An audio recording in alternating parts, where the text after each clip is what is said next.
Guten Abend am Journal «Mei Kierper, mei Schwa». Gleichberechtigung ass keng Menass, dës nëmm ne puer Messagen, die haut Weltfrauendach wortwirtlech héich gehale goufen.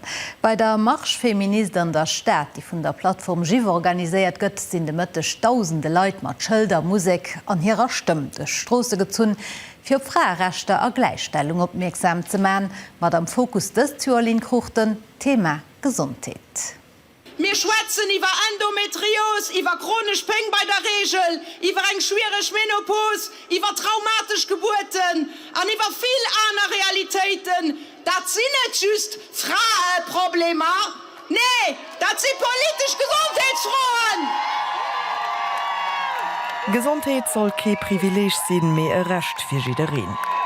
Kurz nun zur Wauer de Mëttech sinn dofir vun der Pariser Platz aus geschat 5000 Leiit iwwer Neubreck bis op de Knüller getrüppelt.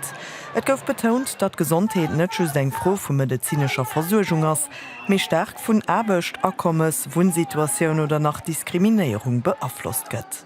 Wir als Hirwammen gesinn dat all Dach, dat et immer nach Frage, die diskriminiert sind, die nicht dieselbe Rechte haben wie die Männer. 2026, être obligé de marcher pour faire valoir des droits qui devraient être naturels, c'est pas normal. Muss Frauen an Decisionsspassen mat kreieren, an mat bewegen, für können wirklich etwas zu ändern. Je pense que tout le monde a le droit de grandir avec les mêmes chances. Mon message aujourd'hui, c'est que ne pas baisser les bras, parce que ça peut toujours venir de tous les côtés.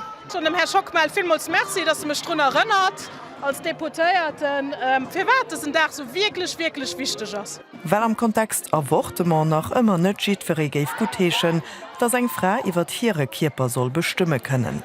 An net nëmmen dat.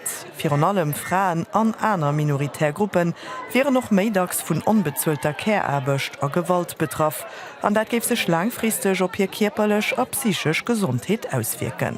Weltweit werden 123 Jahre mindestens dauern, bis an alle Bereiche dass Frauen und Männer gleichberechtigt sind. Auch als Lützeburg schon mal immense Probleme. Und das ist ja immer Thema von der Santé an den Mittelpunkt gestellt, weil an der Santé sowohl an der Recherche wie auch bei den Medikamenten etc. Frauen immer zu kurz kommen, die männliche Körper immer als Norm geholt wird, Forschungsgelder fehlen und das hat einen immensen Impact auf Gesundheit und die Lebensqualität der Frauen. Et sind Membre von feministischen Organisationen, Gewerkschaften, politische Parteien, zivilgesellschaftliche Gruppen an einfach Privatpersonen, die haut am 8. März den internationalen Tag für Frauenrechte mat durch die Stadt marschéiert sind, für eben op ganz unterschiedlich Ungerechtigkeiten aufmerksam zu machen.